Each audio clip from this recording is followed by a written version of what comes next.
This is the court of mosque or center of headquarter of castle. And it was within these cramped conditions that Al-Tusi started his masterwork of the shukuk, or the doubts, the tadhkirah. In it, he finds an answer to Ibn al-Haytham's first challenge: how to eliminate Ptolemy's equant. Instead of a sphere rotating around an arbitrary point in space, Al-Tusi devised a series of two nested circles which rotate around each other in such a way that they eliminate the equant. The nested circles became known as a Tusi couple. This is the mathematical system that finds its way into Copernicus's work some 300 years later.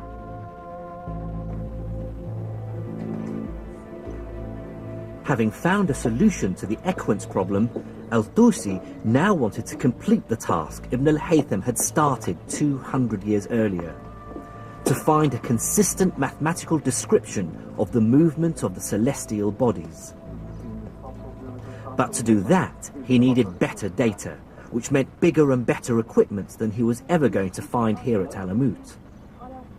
And then something happened which changed Al-Tusi's life forever: the Mongols.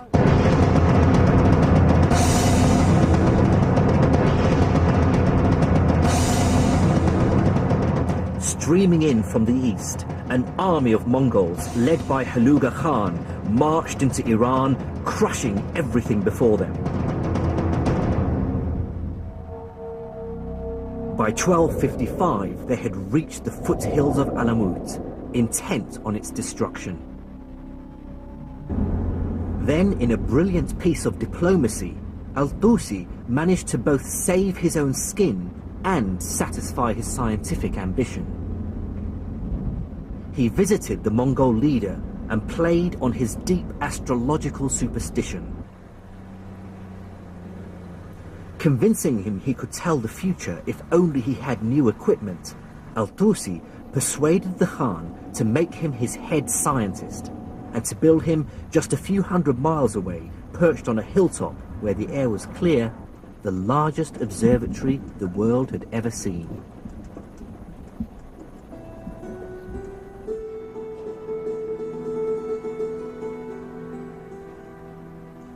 This is all that remains of the Maraga Observatory.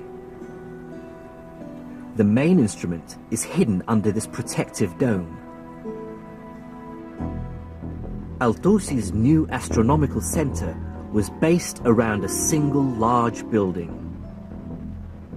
Inside was an enormous metal arc, an armillary arm, 10 meters across.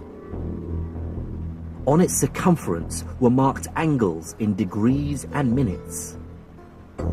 The scientists would line up the celestial object under study with a central point on the arc, and then make a reading from the markings on the arc, giving them the definitive, accurate position of the object in the sky.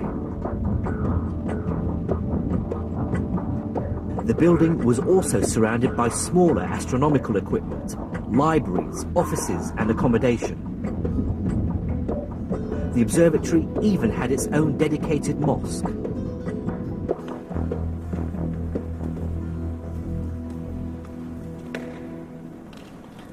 I suppose it is a little disappointing that there's not that much left of the place now. So you really have to imagine what it must have been like back in its heyday. After all, what Al-Tusi built here was nothing less than the world's greatest observatory for 300 years. And like any modern-day international research institute, he brought together the world's greatest astronomers from as far away as Morocco and even China. I mean, it must have been a really great, buzzing atmosphere to work here.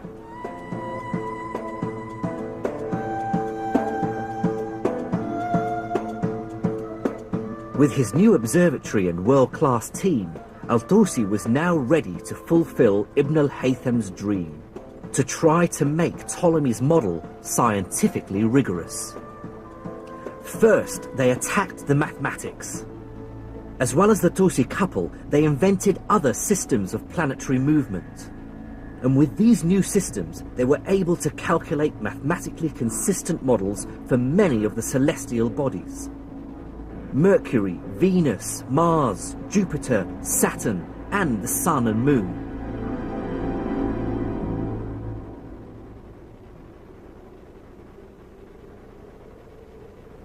Al-Tusi and the astronomers he brought together created what became known as the Maragha Revolution, which was a complete paradigm shift in astronomy, overthrowing the old Ptolemaic view. What Islamic scholars and astronomers like Al-Tusi do is to organize and make sense of mathematical astronomy at a level of unprecedented accuracy, using instruments more precise than had been built before, over longer timescales, with predictions of the positions of planets and stars that no one had previously reached. That at Maragha or at Alamut, we see, I think, genuine revolutions in the level, scale, and intensity of mathematical astronomy.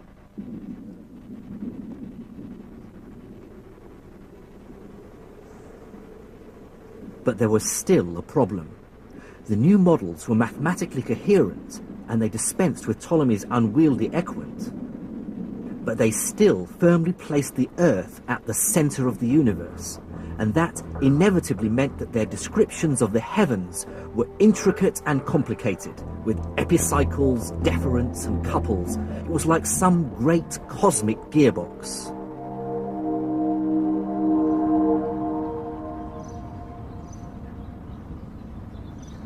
It would require a huge leap of imagination to make the next step in our story. And that next step would take place 2,000 miles from where I am now.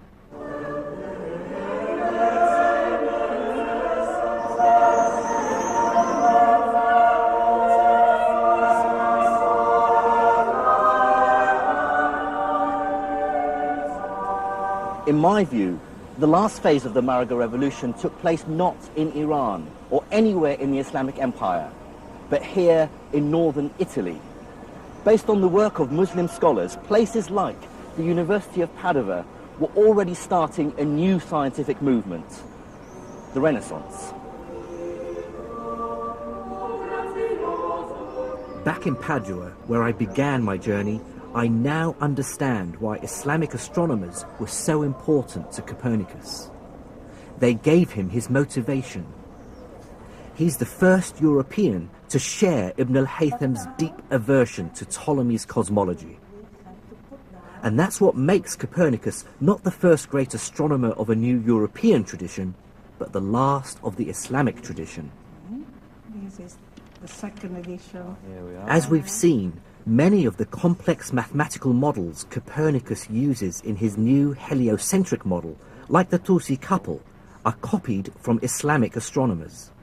But more importantly, it's Copernicus's deep desire to bring mathematical consistency to cosmology that he really owes to his Islamic predecessors. Copernicus's ideas set in motion a train of scientific revelations that would eventually lead to Isaac Newton and the discovery of gravity. In Newton's hands, Ibn al-Haytham's dream of